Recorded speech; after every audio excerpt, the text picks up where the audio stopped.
Your written section may be longer. Surprised at that. So we'll do normal procedure, guys. TV first. Hi, Fraser. Once TV are finished, cameras off and written. Okay.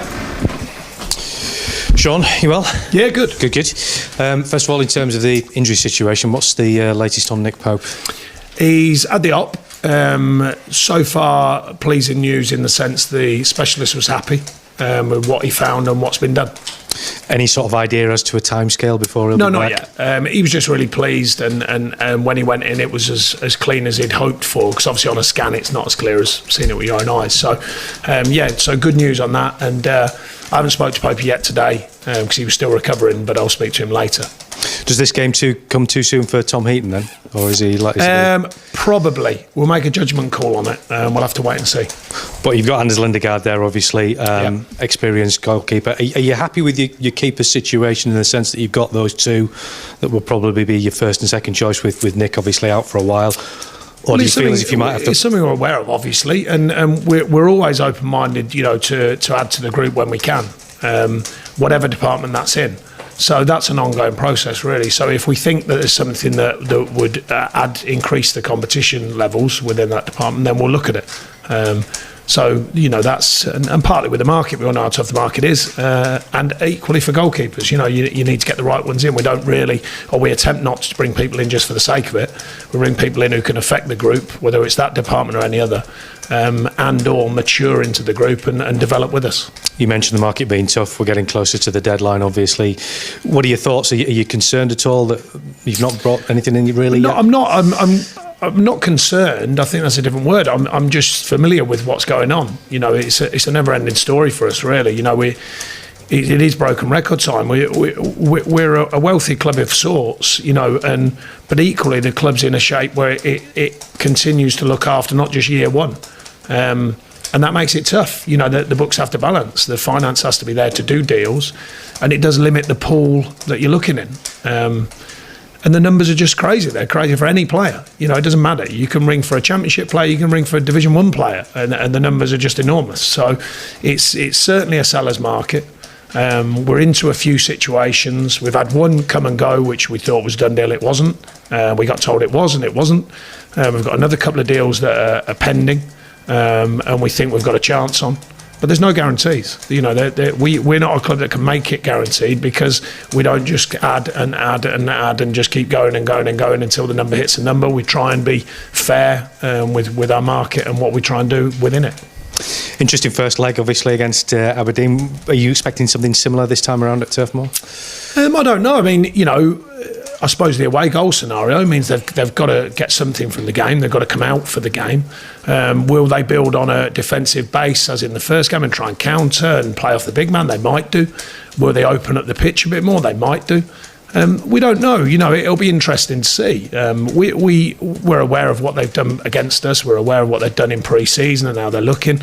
But really, the focus remains on us, because if we get our performance levels right, we've shown that we can certainly apply ourselves to the Premier League last season, being the main view of that, which in turn means we should be at least able to supply a good performance that will get us the right result against Aberdeen. But there's no guarantees. They're a good side. I thought they did a really good job at their place. What are your thoughts on whether or not you might start Sam Vokes this time around? Yeah, their thoughts.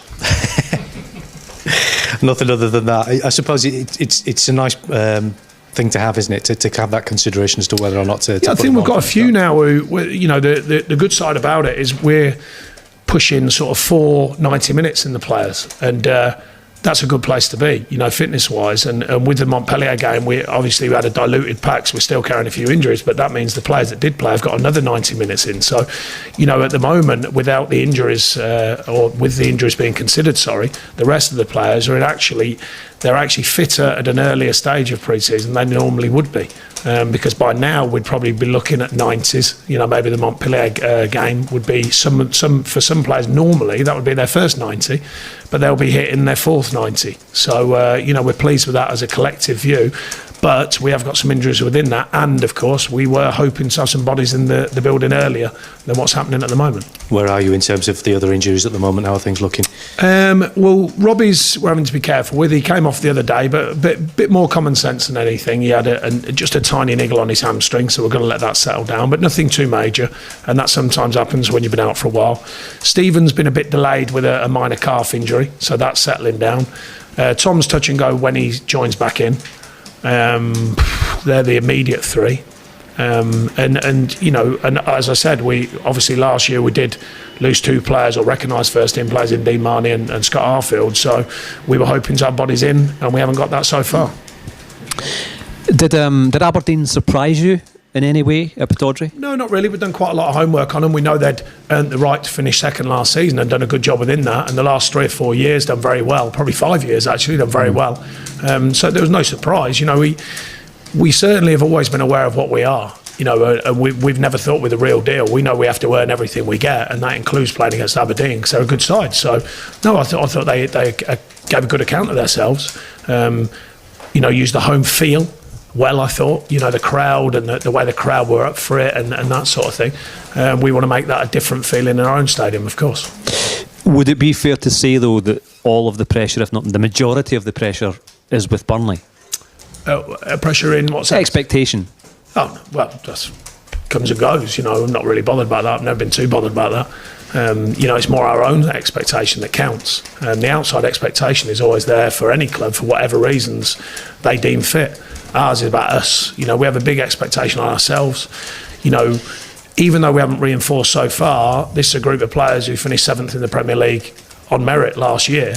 So we know there's some good players. It's gluing it all together and getting back to a good performance level, which we weren't far off against Aberdeen. There was moments of real quality, certainly some signs of what we can do. Statistically, a very, very strong performance. Although everyone, or the people in here are regulars with me, they know that I'm not a zealot to stats. The biggest stat is the one when the goal goes in one end and don't go in the other, and that's the one we concentrate on. Yeah, I suppose with regards to the expectation, I'm talking about just the disparity in finance in the leagues, the quality. Yeah, well, I mean, that's the way it is. That's life, But I've been at lesser clubs, and I'm at one now, I think they mentioned about their budget against ours, although they were misquoted. Ours was 60, it's actually 37. But, when you look at the reality of it, what do you think we feel when we're playing Man City? But we still take them on. We still make a game of it. We still go and challenge for it. So like I say, numbers go out the window when the whistle blows. Is that a different challenge mentally going into a game like this, perhaps with the favourites tag for the first time in a long time? We've had a little bit of that, because don't forget last season, as the season went on, there was a little bit more. I don't think it's a regular thing. Favourites is probably a bit too powerful, but I think there was games when people sort of looked at us as the season went on last season and thought, well, with a fair performance, they've got a better chance of winning that than they normally have. I don't think too many out-and-out favourites. And the one thing for sure about this idea of favourites is a cup competition. Cup competitions, they are different. No one can ever quite define why, actually. When you speak to loads of different managers, across the board, no one can ever quite define why it feels different, and sometimes why players perform different than in the league. But it seems to happen. Our focus is the idea of just performing whatever we come across, whether it's a friendly, whether it's a main game, whether it's a cup game, whether it's a league game. We've been trying to get that automaticity, which just supplies the team with a chance to just perform all the time. So that's what we work towards. You mentioned earlier on that you're Burnley are a wealthy club. Looking down from Scotland, the numbers seem astronomical, but it appears that it's a club that's managed to retain its soul. Is that something that you're very aware of, something the club's very aware of? Well, that's the idea of managing it a certain way. I mean, don't forget, we're wealthy in view of this game. We're not wealthy in the Premier League. Everyone in the Premier League is looking down on us and going, how are they not spending? How are they not doing this? How come they only have that wage bill? So we're actually the minnows of the Premier League. So it's all relative to wherever you are. But no, we're wealthy in the sense of a balanced club, financially. Not pots of money, but just well balanced, well financed, in good shape for each season that comes up. Certainly the next few, that's for sure. The challenge to that, forgetting about the game against Aberdeen, the challenge to that for us as a company and as a football business is still trying to be successful. And the best way of doing that is to recruit well. And that's been a real challenge this summer. It's been as tough as it's ever been.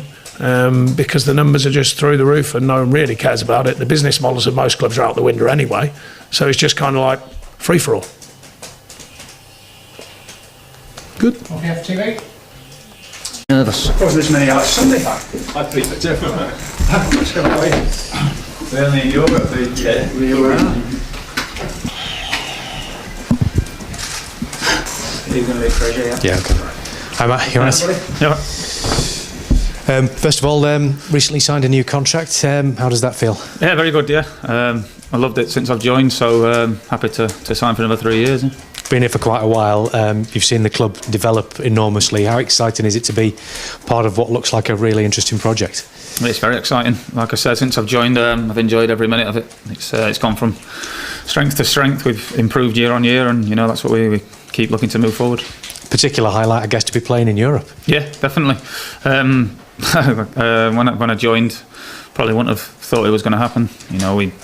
We try and improve year on year, and keep laying markers down and improving. So to finish 7th in the Premier League was massive, and like you say, to be involved in Europe is great on a personal level and for the club as well.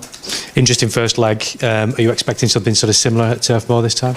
Yeah, we know that they'll be bang up for it again like they were last week, and they'll try and make it difficult for us to play, sit in and try and hit us on the counter, which they did quite well last week. So it's going to be another difficult game. Yeah. You must be gutted for Nick Pope. Yeah, definitely. Had a fantastic season. Obviously, went away with England. Just the reward he deserved for the season that he had. So it's unfortunate to come back in and get an injury like that. Hopefully he'll be back playing soon enough. No concerns about having Anders Lindegaard behind you there? No, not at all. No, we're lucky to have some great keepers at this club. Like we have in every position, really. We got a lot of strength in depth. So he came on the other night, made a couple of great saves, and he's confident. He's obviously grown up at Man United, so he's not many better places to learn your trade. So no worries at all.